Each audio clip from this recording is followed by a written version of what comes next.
Welcome to Painting 216 of 1000 Painting Challenge. Yesterday, Toronto was hit with heavy snowfall, causing chaos on roads and delays in public transportation. So I thought this would be the perfect day to create a snow painting.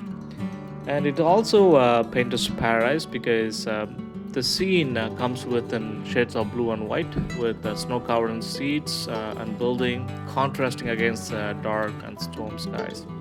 Let me know what you guys think about this painting in the comment section. As always, please like and share.